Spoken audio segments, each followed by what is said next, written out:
This week, we asked history writer Paula Becker, author of A House on Stilts, which deals with her son's losing battle with addiction, what moved her to write such a painful memoir. I want to figure out what order things happened in. I need a timeline. You know, I write history. I am interested in chronology, and I can't remember my own. Welcome to Writer's Voices with Monica and Caroline. I'm your host, Monica Hadley, and with me is my co-host and mother, Caroline Kilborn. And hello, everyone. I hope it's a nice day wherever you are. I hope so, too. How's the weather there in Iowa, Mom? Well, it's a little bit summery. It's not too bad. It's not too bad. There's a breeze today, so it's not too bad. And it's summery here in Texas, too. Paula, where are you? I am in Seattle, and it's gray with kind of big, angry-looking clouds, which is not typical of Seattle. Our clouds are usually pretty happy-looking. Well, our guest today is Paula Becker, the author of A House on Stilts, Mothering in the Age of Opioid Addiction. Paula is the author of Looking for Betty McDonald, The Egg, The Plague, Mrs. Pigglewiggle, and I, and co-author of The Future Remembered, the 1962 Seattle World's Fair and Its Legacy, and Alaska Yukon Pacific Exposition, Washington's first World's Fair. And Paula is at home in Seattle, Washington. Welcome to Writer's Voices, Paula. Thank you so much for having me, and thank you for getting through those long, long titles. So let's see. I think I maybe paused at the wrong places. I think Looking for Betty McDonald, The Egg is one book.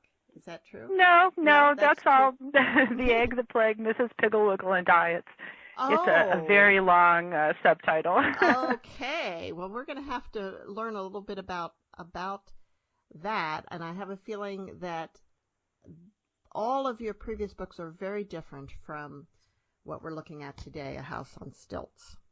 Absolutely. Which is informational, but also a memoir of your own story with your son, Hunter, and your whole family.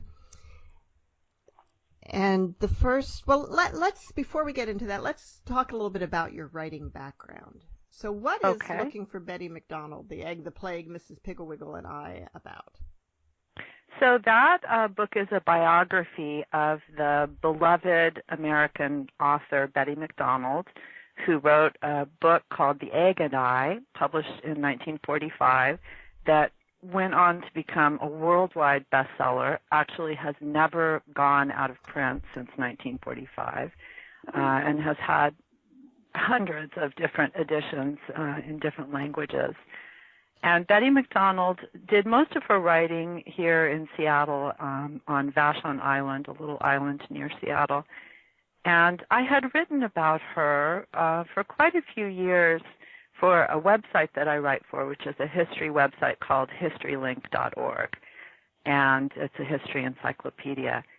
I felt like Betty's reputation was getting to a point where a lot of her original readers were gone, and many of the children, grandchildren of those readers who had been introduced to Betty's work by, people who had just loved it when it first came out, were starting to go, too. And I felt like I wanted to kind of paste her back into the conversation, and that's why I wrote that book. And when was The Egg and I published? 1945. Okay. Yeah. So, Mom, are you familiar with that book? No, I was. Oh my gosh, that surprises me. Well, I'll give you a brief little recap of The Egg and I. Betty, it's all of Betty's books for adults. She wrote 4 books that we would now consider memoirs, although that wasn't the kind of term wasn't applied to books like that at the time. And she also wrote the Mrs. Pigglewiggle books for children, which maybe some of your listeners will have more familiarity with those books. The Egg and I is Betty's story of being a very young bride on a chicken ranch in rural Washington State, and of the kind of her neighbors basically who help her get through things, but also provide a lot of amusement for her. And the name that may be familiar to people is Ma and Pa Kettle. Betty. Oh, I was going to say that was made into a movie. Many movies. There was a series of movies. Okay, also, now you got me. Yeah, a movie of The Egg and I where Claudette Colbert and Fred McMurray took. So. Yeah, now I know what you're talking about. Okay, good. But I don't. Not even Mrs. Pigglewiggle. No, but Mon, the words or the name Mon Pa Kettle are familiar to me, but I couldn't tell you who they are or what they are. Well, they're kind of your prototypical yokels, and Betty actually did base those characters. Well, her books were nonfiction bestsellers, so we could say those characters were her neighbors, and the neighbors upon whom she based the Ma and Pa Kettle characters got angry with her and sued her, and there was a big lawsuit here in Washington in the early 50s, and actually the jury found for Betty, although she claimed in court that she had made everything in the whole book up except for herself and her family, which was an interesting thing to think about, considering it was a nonfiction bestseller. But no one seemed to really be surprised or be troubled by the fact that she testified that she made it up, which she did not. Okay. Well, in some sense, a memoir is always from one person's perspective, and you're kind of making up some of, if you've got other characters in there, it's just your perspective of them. It's not necessarily who they are. So. Well, I wouldn't say you're making it up. No. Because you're giving your own impression of all events, of course, obviously. Right. And, that's also in some ways true of biography. The perspective of the person writing the book is going to, come through in many ways. The thing about memoir is, we're tasked, especially now in this era, with absolutely a bright line on truth. And memoirs, you'll almost never find one that doesn't start with a little kind of a disclaimer that says, I've altered some of the characteristics of the people in this book and certain, defining characteristics about the towns in order to, give privacy to the people I've written about. But that being said, it still is the truth of the person who's writing the memoir, or that's what it is supposed to be. It's kind of a tightrope to walk there because you don't want to, It's I don't know. I wouldn't necessarily say that it's a tightrope. I would say that the decision to write a memoir, well, not to write it. Anybody can write a memoir and put it in the drawer and say, okay, I did that, and for whatever reason it was therapeutic, or I just wanted to see if I could, make sense of this story, but not publish it. So anyone can do that. The decision to seek publication is a bigger decision, and I think for me it involved really trying to grapple with whose story I was telling, whose story this was. And ultimately, I decided that it was my story and that I had the right to tell it. And I think that most people who write memoir of any kind of sensitive nature, they do, have to really think about, would I be stopped by someone's reaction? Mary Carr, who, of course, has written a lot of memoir, the Liars Club, and she actually teaches memoir. She, in her book about memoir, she talks about how she doesn't ask permission of the people that she's writing about, but she will sometimes give them a heads up that she has written about them.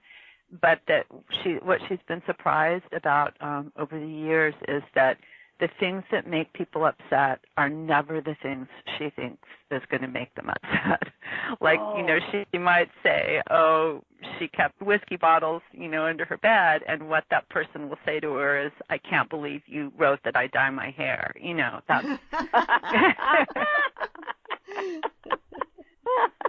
Well, you never know, do you? You never know. So in your case, you are an accomplished writer. You've been writing for years, but you wrote this biography. You wrote and some pretty heavy-duty history-based nonfiction books. Yes.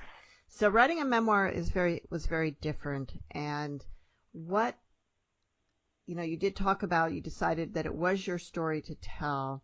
But why don't you tell the listeners a little bit about what the story is?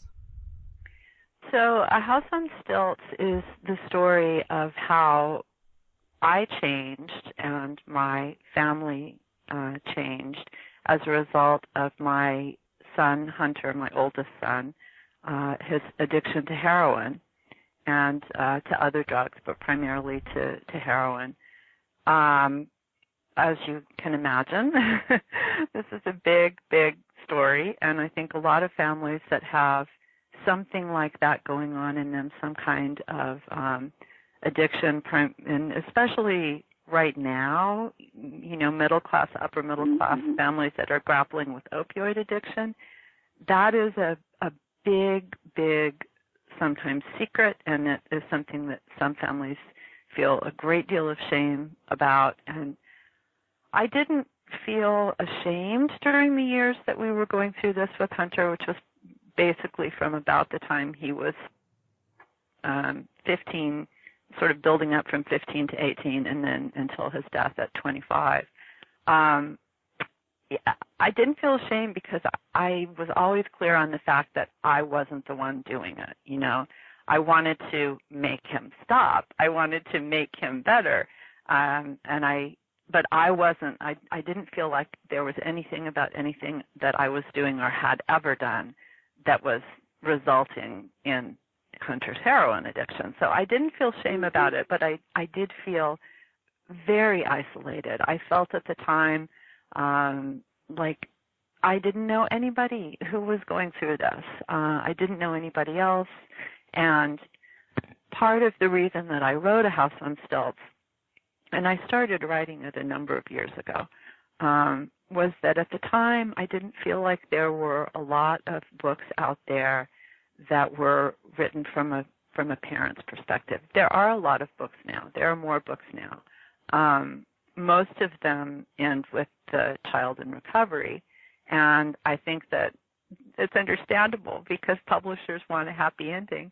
But realistically, this kind of addiction is something that families struggle with and continue to struggle with as the person that they love struggles with it, sometimes for their entire life. So you had to take copious notes and so forth to be able to recall all of this, and that must have been very difficult too. It's interesting. I relied on various things. The first thing I did, because when you've gone through a child's, sort of tumble into drug addiction, and you're dealing with that while at the same time, having your life and having your job, and my husband Barry and I have 2 other children younger than Hunter, so taking people to ballet lessons and, all the things that you're doing, the whole of family life, at the same time this addiction thing is coming at you harder and harder and harder like a fire hose. So there were things that had happened that I couldn't remember when they happened, the order that they happened in. And I started by, I'll tell you, this is this is how I decided to write about this. I wasn't saying I'm going to publish this as a memoir. I was saying I want to figure out what order things happened in. I need a timeline. I write history. I am interested in chronology, and I can't remember my own chronology with this. And so I said to Barry, without telling him what I was doing, would you just write me down like what you remember of when things happened with Hunter? And he has a really, really good memory. And so he wrote down like this interaction with the police happened here, and just basically put things in order for me. And I started writing, and I used my calendars that I kept. I keep a pretty detailed paper calendar. I used, at the time, a huge heap of my own kind of desperate notes that I would take when I was on the phone with the school counselor, or, trying to get him into a different school, or, all these different times that I would be on the phone for hours or taking notes. I used all of that stuff. I had saved that. And then eventually, not many, but, years later, when I decided that I was actually going to put this together and try to get it published, I had access to some of Hunter's own materials, because I didn't have a lot of his stuff. I had very little from when he was an adult, but when he left the house at about 18, he left, of course, all his high school papers and things like that. Mm-hmm. Heaped up, and there would be various points where Hunter would come and kind of go through those materials, and so I call them materials because I'm a historian. They always feel like, they're materials to me. They were his papers. He would go through, and he threw things away.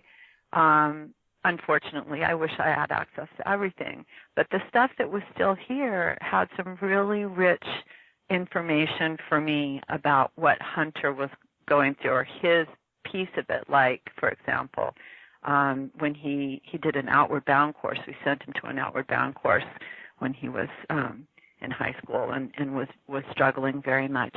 And he was required to keep a journal on that Outward Bound course. Well, that journal was in there. A journal he had to keep at his first try at rehab. That was in there too. And even just little notes and scraps of paper, things that I mention in the book very specifically, like there was a list that I found on one side of the paper was this really beautiful sketch of a dissection of a frog, like he'd been doing in science class, keeping track of that. And then on the other side of the piece of paper was this list of, drugs and alcohol and cigarettes that he was planning on buying, like a shopping list for this festival that happens in Seattle every year, that he was planning on going to. And it was like, the dichotomy of, but to have that piece of paper, to have it in my hand when I was writing about it, not only did it let me really accurately describe it, and it let me remember that moment of what that kid was like, who drew the beautiful frog and made a shopping list that was basically like, the old story of the bank robber who's caught with a list that says rob bank. You're listening to Writers' Voices with Monica and Caroline, and our guest today is Paula Becker, author of House on Stilts, Mothering in the Age of Opioid Addiction. Paula, I got to admit that I'm impressed that you didn't take like the guilt and the shame on yourself. That actually shows a lot of strength of character, because it's so hard not to feel like whatever your kids do is a reflection on you. And how do you think you were able to avoid that trap? I think a lot of people do this. I'm not saying that I'm unique in this, but I taxed myself from the time I had kids. Well, I was always that person who never wanted to do anything wrong, right? The one who didn't want the teacher mad at her and would like a pleaser. And when I had kids, I really taxed myself with mothering being my job that was above anything else that I was doing. And I think in some ways that's not always the best way to go.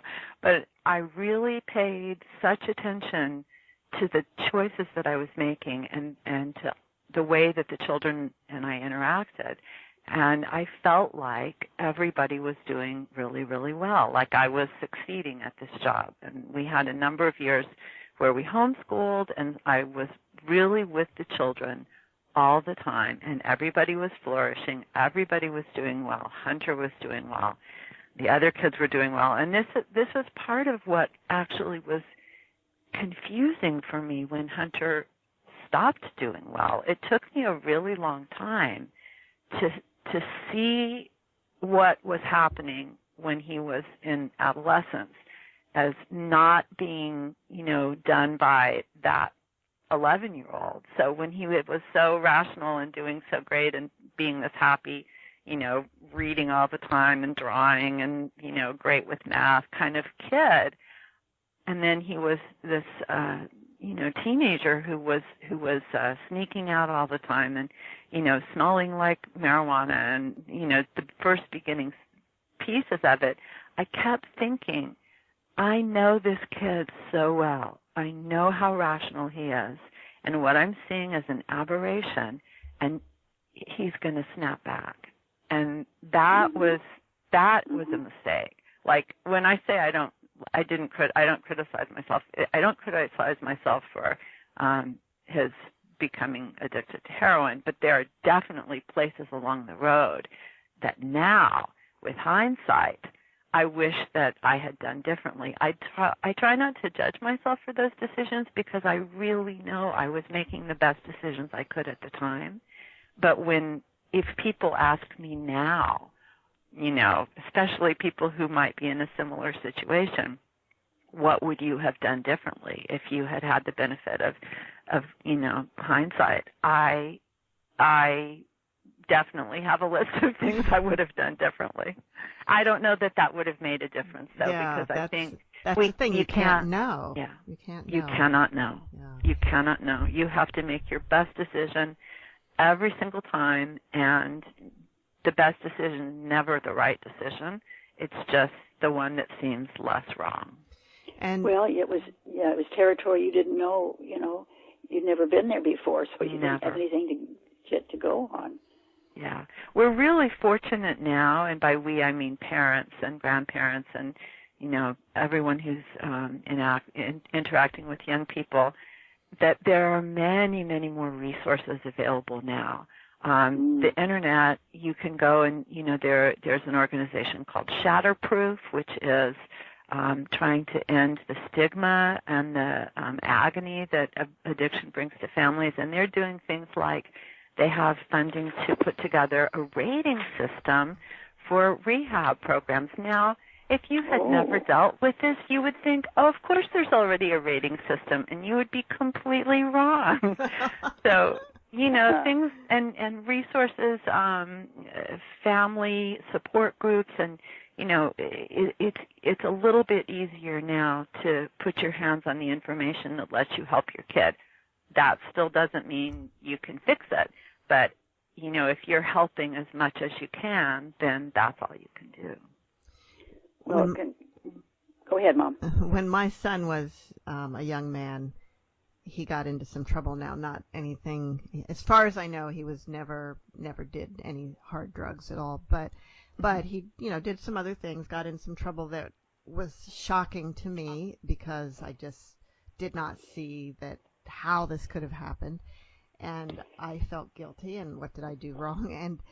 And I asked him one time, it's like, where did I go wrong? And this is, he was like 19 at the time, and he said, Mom, I had a better childhood than anyone I know. It was nothing you did. Yes, you're very fortunate in that, and I was very fortunate in that, because even when Hunter was at the, what was some of the worst and most painful times of his young adult life, when he was living on the streets and in the throes of active addiction, he would say to me, unprompted by me, he would say, Mom, this is not your fault. You did a great job. You were a great mom. You are a great mom.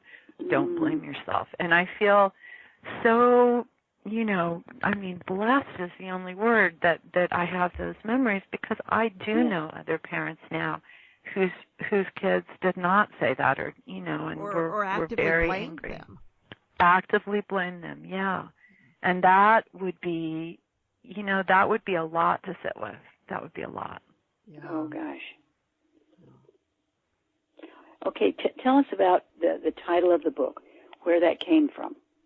Okay. A House on Stilts it was an actual thing in our backyard. So when we have a small house and a small backyard, and when Hunter was a little boy, about 6 years old, he said, well, you know, why can't we have a tree house? And I said, well, the apple tree is like a twig. It would never hold up a house. And he said, well, why don't we build a house on stilts? And Barry said, wow, well, draw a picture for us of what that would look like. And Hunter designed this basically like a playhouse, but up on stilts. So it was about 4 feet up. And he and Barry went to great lengths to like go to a marine supply store and get special kind of portholes, and they went to a climbing store and they got climbing holds, and they drilled all these holes on the side of it and then put the climbing holds in.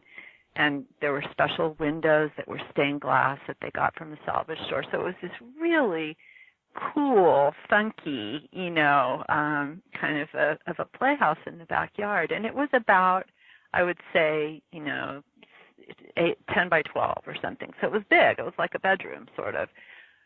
And the kids played in there all the time. There were slumber parties. They played games out there when their friends would come. They would take the board games out there or play cards or whatever. And during a period of time when Hunter was not able to live in our house because he was actively using heroin, and, you know, I hope that your listeners will never be confronted with a situation where they have to put their child out of the house.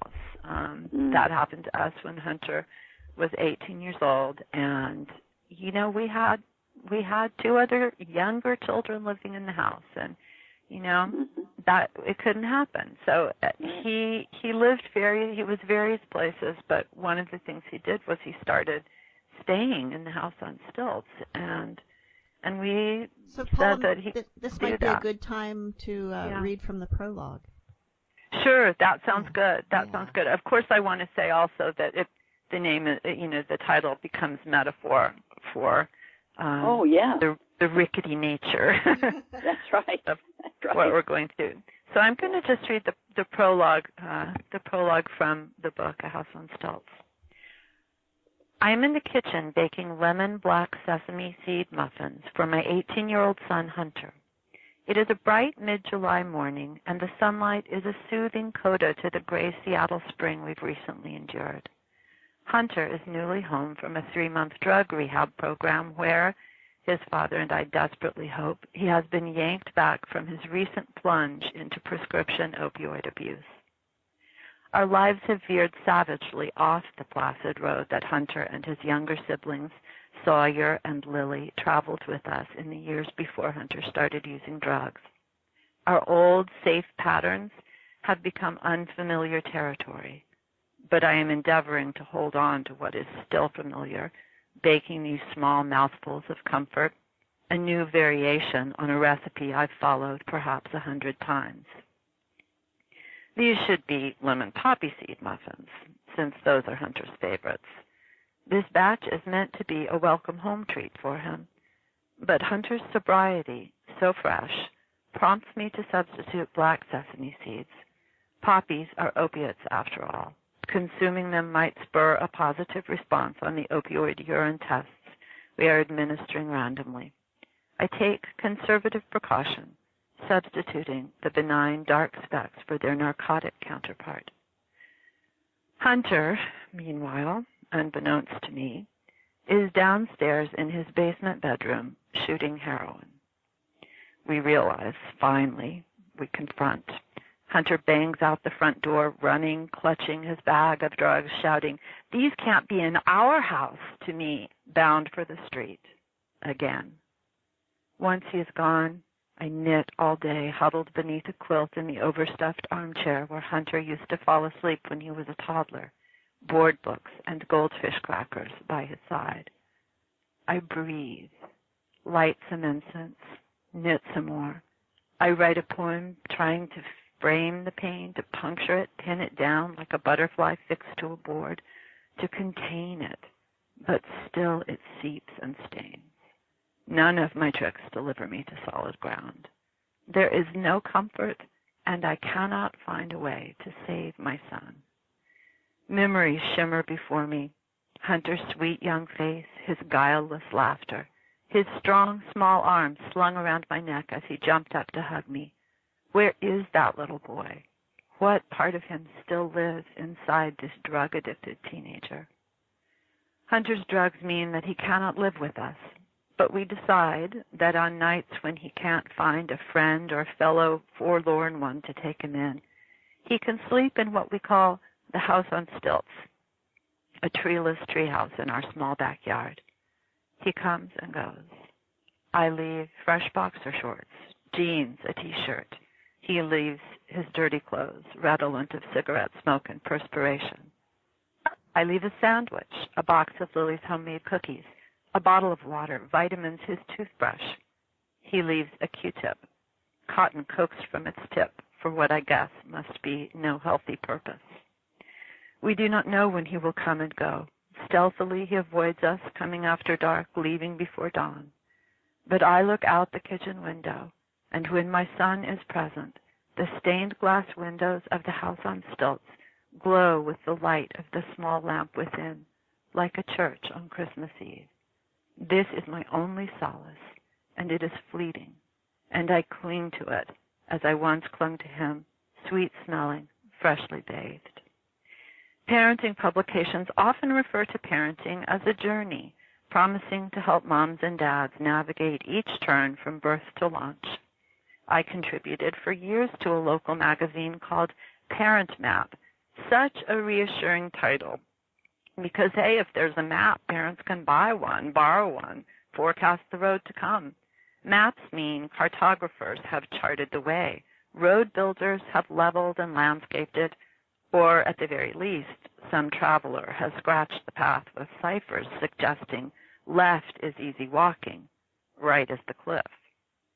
But being the parent of a teenager with addiction is like trying to navigate a dark room blindfolded. You bump around, desperate for clarity, feeling the objects in your path to try and figure what they are, tripping, falling. Occasionally your blindfold shifts enough that you catch a glimpse in that infinitesimally less dark moment of what the room contains. Then the blindfold slips back, the darkness rendered even blacker by the fragment of paler dark. We were a family just like yours, perhaps. We loved and protected each other, read Harry Potter books, picked apples and peeled them and added sugar and cinnamon and baked them into pies. We followed the recipe. We followed the rules. Barry and I knew we were not perfect, but we could sometimes feel perfection in the moments we shared. People who looked at us thought, blessed children, lucky mom and dad. We did not know it when we lived these years, but we were taking part in opioid addiction's horrific zeitgeist. We numbered among the now legion middle and upper middle class families previously privileged not to have experienced opioids' ruinous effects, among the parents who thought their children impervious to this scourge. America flails now in the teeth of the wolf that is addiction. Opioids, black market and legally prescribed, have become, for millions of families, their personal pathology. Families have always struggled when a member was abusing, often silently, usually in shame. American society now struggles openly because the growing consumption of illicitly manufactured fentanyl-laced heroin means more people are dying. Use can be disguised or contained within families. Death cannot. We now acknowledge, and we must, that opioid addiction cuts across all barriers: economic, racial, educational, age, and gender. My family's deeply personal story has become universal. This is the story of my journey as a mother down years of unmarked road, of grasping blackness, begging for clarity. It is my story, but there were others walking, sometimes crawling, the path with me. My husband Barry, our middle son Sawyer, our daughter Lily, and Hunter, our beloved eldest child, careening, slashing, plunging, pounding ahead. Some of us think that we can choose our stories. map our journeys. Being Hunter's mother has shown me we cannot. And that was Paula Becker reading from A House on Stilts, Mothering in the Age of Opioid Addiction. So the whole way through the book, I kept hoping there would be a happy ending, even though I knew that it wasn't. But there were so many moments during those years when you were hopeful, and you expressed that hope in such a way that I became hopeful. Oh. Yeah, even people in my family who absolutely knew that Hunter did not make it have said the same thing to me when they were reading the book, that they kept hoping there would be a different ending. And he did not die directly from his addiction. He did not. No, he did not. And that is a strange thing in talking about this book with other families who did lose a child to overdose. Hunter actually was killed by a bus, and that is a strange and terrible thing. You cannot weight the way a person dies. Their death is horrible, the death of a child. And this is a strange and weird twist in a story that had a lot of strange and weird twists. But the result is the same. He is lost to us. But is there always the thought that if he had lived, maybe this time would have been the time that he stayed clean? Oh, sure. Yeah. Absolutely. Yeah. As long as someone is alive, there is a chance that they'll, get into recovery. And Hunter had periods, when he was in recovery, and he did a lot better during those periods. And I'll tell you, another thing that's different now than when we were going through all this when Hunter was younger is that there's much, much more understanding now in just the general public, but certainly in first responders, to the idea that at least if the overdose is due to an opioid, that the person can be revived with naltrexone, which goes under the brand name of Narcan. And in our state of Washington, anyone can go into a pharmacy and say, I want a prescription for Narcan, and carry that with them. I am carrying it now because partly just to kind of publicize that this is something people can do, but you can better believe that if I had a teenager, even if my teenager was not using drugs to my knowledge, I would have Narcan in the house because people come over to study. And what if it's the cheerleader who you don't know she's taking OxyContin? I mean, let's protect our kids as best we can, and that's something that I feel like is a much, much better known and much more, it's a tool that parents can have in their arsenal. I mean, pray God you don't have to use it, but it is something. Also, there's more knowledge about what drugs do to the brain. And that's part of the situation. We never, brain is so complex, and every human being is different. Yeah. And so some people react to drugs differently than other people, and that's they've always known that, but still they keep prescribing the same things for everybody. So yeah, it's true too, though, that with a young person, maybe especially young men, I don't know, like. To tell them these are damaging your brain. I mean, I don't know. That's not a story that is too scary to young men who are already taking a lot of risks. And I think it's very important that there be a lot of wraparound support for kids who are going through a battle with any kind of drug addiction or alcohol addiction, and that means somehow making recovery cooler by having peers who are mentoring each other. And there's some of that's starting to happen too. We have a high school here in Seattle. It's small, but it's a public high school. It's called Recovery High School. And, the kids who are there are in recovery. And I just met some of them the other night. I was on a panel at this place called Recovery Cafe, which, again, another place that people can go and have a social life with people who are in recovery, And that kind of idea of having a supportive community, not 12-step is great for some people, and for other people it doesn't resonate. And I think that it's important that there be more than 12-step. I'm not saying there shouldn't be 12-step, but there needs to be lots more, so that hopefully something will work for each person. And also being more public about it, and sharing stories like you have, or celebrities talking about being in recovery. And just think back to what was it, Betty Ford? What she did for helping women seek recovery. Yes. And she was the first celebrity, I believe, who went public, with her struggle. Yeah. And she made a huge difference. Yes.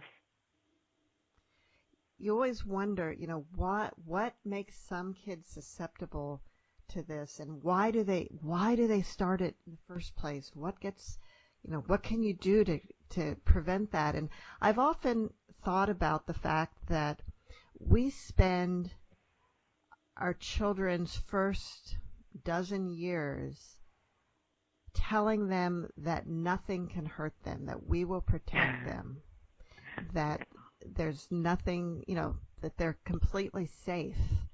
And then we're surprised when they act on that belief. Yes. Yeah. And we convince ourselves that we can keep them safe too. I mean, I have hundreds and hundreds and hundreds, if not thousands, of family photographs, because when my kids were young, we were still printing out every the roll of films that and always in duplicate, right? So grandma got some, but you cannot find one photograph of Hunter where he is on a bike without a helmet, where he's on skis without a helmet, where he's on a snowboard without a helmet. We buckle our kids into car seats, and we should, and we do all these things that are best practice. And not only do we keep them safe, we convince ourselves that we will always be able to do that. And that is something that having a child, for me, it was having a child who had drug addiction. For other parents, it's other things. It's a child who gets cancer, or, there can be all kinds of things that make parents realize finally that they don't control it. But for me, this was what made me finally realize it. It was hard for me to get to that point. Oh, I bet. I know that, throughout the book, when you're telling about different times and, when Hunter was on the street, or when you let him back in the house, or even when he was on the street, but you would go meet him at a coffee shop, and you would bring him food, and you'd buy him coffee, and you struggled with the issue of whether or not you were enabling his addiction. And did you ever resolve that issue for yourself? I began eventually, after we had been through many, many years of the many decisions, is this going to help him? Is this going to make it worse? I realized that, for me anyway, the question of was this enabling was less important. I think enabling is a word that is used to shame families who are doing the best that they can. And, I think I tried to hold the criteria, this decision that I'm making right now, if Hunter died tomorrow, could I live with this decision? And that was different. It was different at different times, and when your kids are little, everything's very straightforward, and, the famous thing is, if you don't clean your room, we won't go to Disneyland, right? And then they don't clean it, and it's like, sorry, Disneyland's off. Well, that kind of simplistic reasoning doesn't work very well once they're teenagers, and it especially doesn't work very well if they are defiant, and if they're starting to use drugs. You just need a more complicated set of decision making. Well, you criteria. have to pick your battles. Yes, for sure. You do. Yeah, you do. And so you let things slide that maybe at another point in time might have seemed like something you wouldn't let slide, but you just can't fight every point. Yeah, and it's, it also, when they're younger, maybe it's letting things slide, but also, and things do slide, whether you let them slide or not. There Right. are things that slide. But when Hunter was older, we, for the last year and a half of his life, a little more than that, we paid for an apartment for him. And we did that even though we weren't 100% sure he had relapsed when we first got into this situation, but he had lost the job that he had. And he begged us to pay for an apartment. And Barry and I had, Hunter had been on the street here and in Portland for, more than a year, off and on at different times. And it was, of course, it was terrible for him. It was terrible for us, too. It was brutal. It was brutal, and it was paralyzing in many ways. And when we had the situation with him, Lily was a senior in high school. Things were going pretty well for everybody else, and we just said, we just can't do this again. We cannot live our lives with any kind of joy knowing that Hunter is on the street. And a lot of people would say, well, you enabled him. You eventually were pretty sure he was using drugs, and you still kept paying that, to get a roof over his head. It wasn't your role at that point to punish him for using drugs. Well, and nor does that work. Yeah, nor did I exactly. ever. But see, the enabling argument with that goes and this is sort of a 12-step idea. They need to hit bottom, and then they'll decide that they don't want to use drugs anymore. Well, I don't believe in that. I think bottom is so much more complicated. I mean, people can decide for various reasons, I'm not going to do this anymore. And people do that. And I'm not saying that it's, an easy thing, but there are people who, I know a man who, they had their first child, and he said, I'm not drinking anymore. And he just stopped. And, people can do that. Right. And also, bottom can mean dying. Yes, absolutely. So do you let them hit bottom? It's kind of like that saying, whatever doesn't kill you makes you stronger. Yeah, or it kills you. Or it kills you. Yeah. Well, that's it, but a lot of people would say that it was enabling to do that. And for Barry and me, we were like, you know what? This is what we're going to do. We need to do it. And you can say it's enabling, but it is compassionate. We need a little more compassion. Let me ask you about these rehab centers. There are a lot of them, a lot of different ones out there, apparently. Oh my gosh! And how do you know which ones are good and which ones are not? Well, is there some criteria? Yeah. Not yet. I mean, really, there are certain things like there'll be, different states have different rules on this, and different insurance companies have different ideas of what kind of rehab they're willing to fund if you're lucky enough to have insurance. And there's the Obamacare, brought in some protections for people who needed rehab and sort of forced insurance companies to cover that. I very much fear, the future of all of that. But this is why I mentioned Shatterproof, and that they're trying to put together an evidence-based rating of rehab centers. Evidence-based meaning, that there are criteria and that there are certain safeguards in place.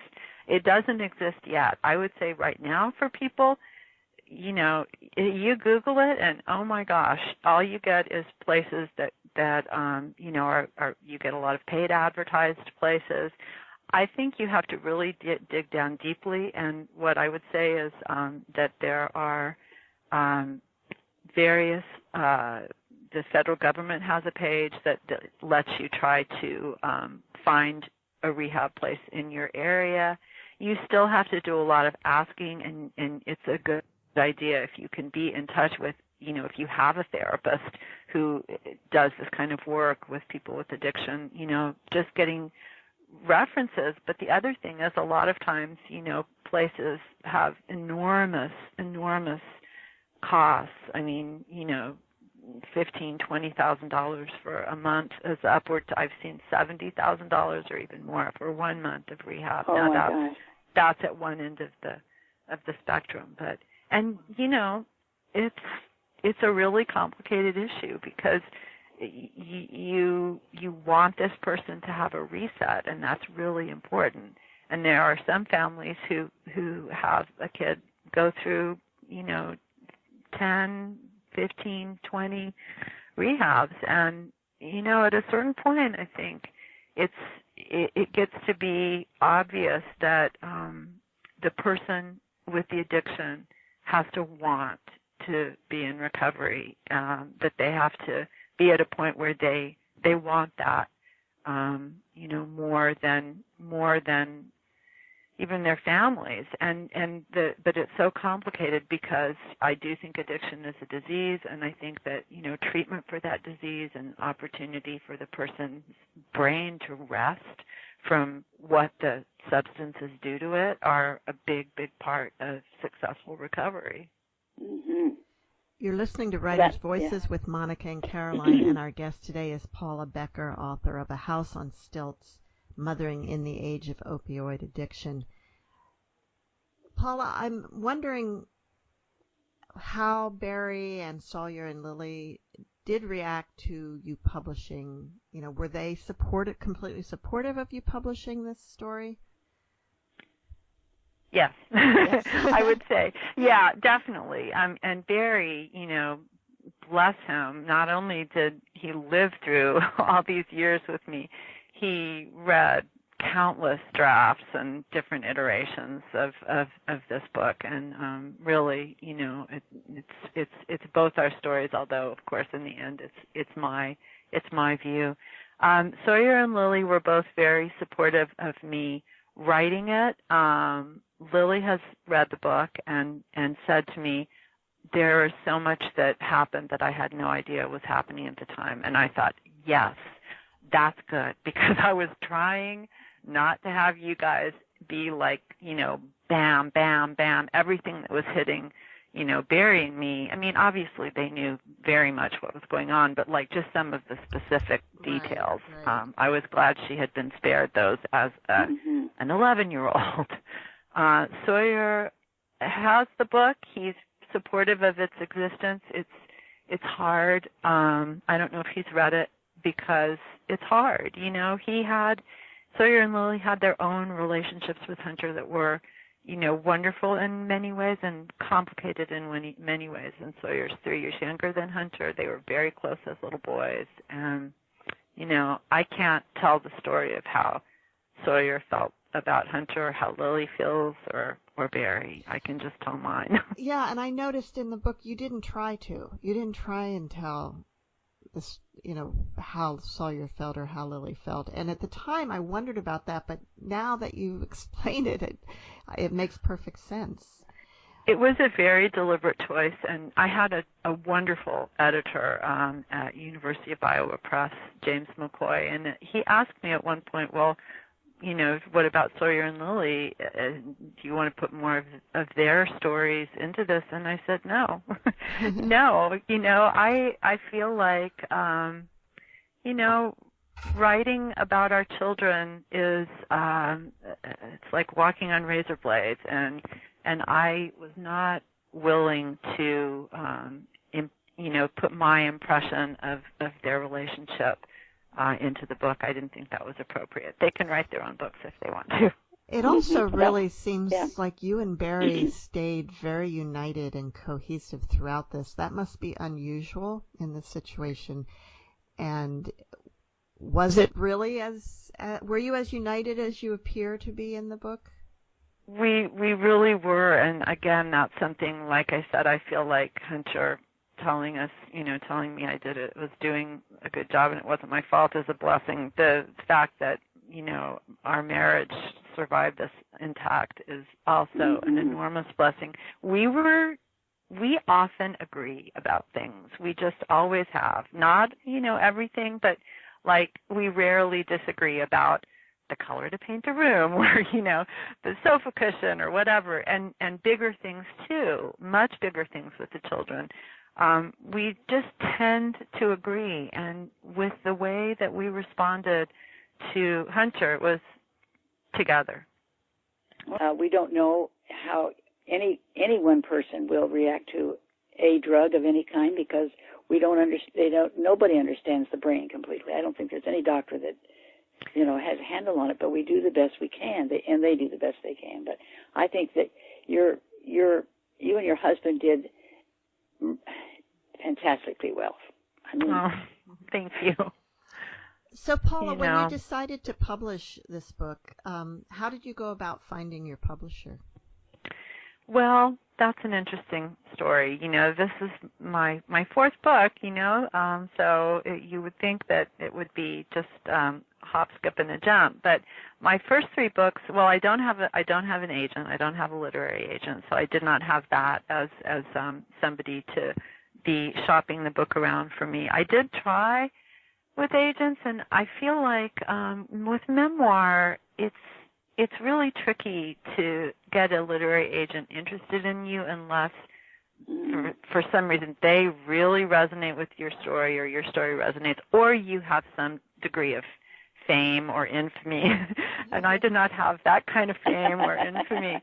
So I decided pretty quickly that I would go to publishers that didn't need an agent, and I had a wonderful experience with looking for Betty McDonald. My publisher was University of Washington Press, which is, of course, here in Seattle. And so I knew how working with a university press could be a very close, kind of an intimate relationship. When the book, it never felt like the book got taken away from me. It was like a handmade thing. And I thought, well, UW Press doesn't do memoirs, but I'm going to look and see which university presses do put out memoirs, and Iowa was one of them, and I was just lucky that the story resonated with Jim McCoy, and I could tell when we talked on the phone that it had touched him, and that was just wonderful. And you think, here's my worst thing that ever happened to me in my whole life, buy it, or it was just great to hear him get it. Oh, that's great. Well, I think Iowa has its share of addiction issues for sure. So find me a place that doesn't. Yeah, exactly. I think you're right about that. Yeah. Well, listen, Paula, we're out of time, and it was certainly a pleasure having you on today. Oh my, yes. This book, in some ways, is hard to read because it really brings home the point that this could happen to anybody, to any family, absolutely, anywhere. But it is beautifully written, and speaking with you has been very uplifting. Thank you. Thank you so much. And Mom, do you have a closing quote for us? Yes, I do. If you know somebody who's having a problem like this, a family, try not to judge. We don't know what battles they're fighting. Be kind. That's a wonderful, wonderful sentiment. I second that. Well, thank you, Paula. Thank you, Mom. And see you all next week on Writers' Voices. Bye-bye. Thank you so much for having me.